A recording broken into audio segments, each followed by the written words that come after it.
Tonight, we're digging into a story that was never supposed to see the light of day. A case so disturbing, the official record tried to erase it completely. So, what really happened on Bus 22?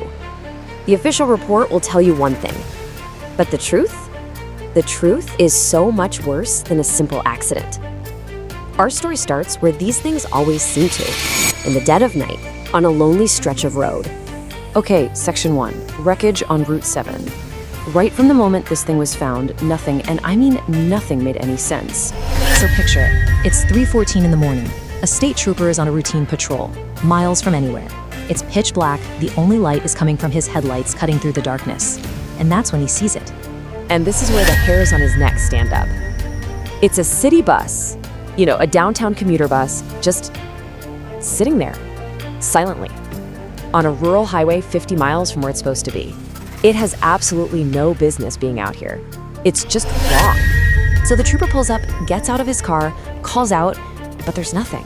The door to the bus is hanging open just a little bit. He grabs his flashlight, peers inside, and it's completely empty. No driver, no passengers, just this deep, eerie silence. Well, almost silent, because over the hum of his own engine, he starts to hear something else. A faint, steady hiss. A rhythmic drip, drip, drip. It's the sound of something eating away at the metal floor from the inside.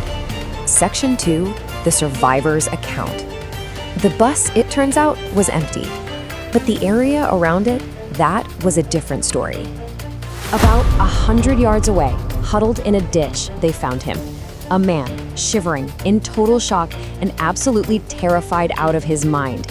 He was the only one. Now, when they finally got him to talk, you'd expect him to say, "There was a crash," or "We were attacked." But he didn't. He just kept whispering these two bizarre words over and over. They were cleaning. And that was just the beginning of a story that defied all logic. He told them what happened. Around 11:30 at night, silent figures in full hazmat suits boarded the bus and took it over. 15 minutes later, this weird, sweet-smelling mist starts filling the cabin. And then, the absolute horror began. People's clothes, their skin, it just started to melt, to dissolve. He said the only reason he got out alive was because the metal window frame he was leaning against just corroded away, and he smashed his way out. Section 3, a corrosive conspiracy. The survivor's story was dismissed as trauma-induced delusion. The official report was a neat, tidy lie.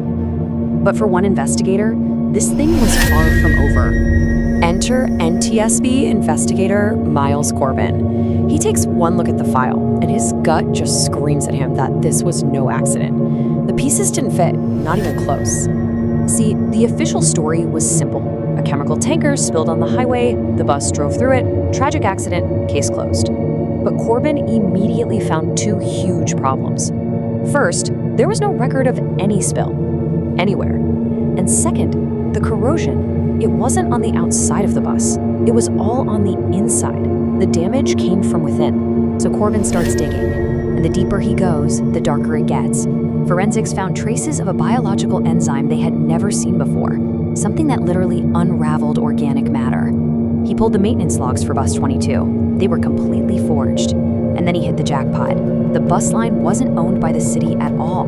It was owned by a shady shell corporation called Omnicorp Solutions.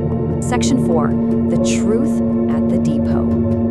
Corbin's investigation led him down a rabbit hole to a single sealed file. And what was inside? Well, it would redefine corporate evil. So what was the acid bath? Why would a corporation do this to its own bus? The answer, it turns out, was clinical, cold, and spelled out right there in a company memo. This wasn't some random attack. It was a procedure known inside the company as Protocol 9 liquidation. It was an official company policy for the untraceable dissolution of sensitive corporate assets. And by assets, they meant people. I want you to just look at the language from the internal memo Corbin found. Protocol 9 successfully deployed. All assets liquidated. No witnesses. It's the chilling, detached language of a company that sees human life as just another line item on a spreadsheet. So why would they do all this? Because one passenger on that bus was an accountant. An accountant who had discovered massive, widespread fraud with an Omnicorp and was on his way to meet a journalist. He was the target. He was the censored asset. Everyone else on that bus, the driver, the students, the grandparents heading home, they were just collateral damage. 42 innocent people liquidated just to protect a secret. Now, Corbin leaked everything he found, but Omnicorp and its executives, they vanished overnight. Just gone. The story was officially denied, buried, which leaves us with one final terrifying question. We know what the horrifying Protocol 9 is. So what in the world were Protocols 1 through 8?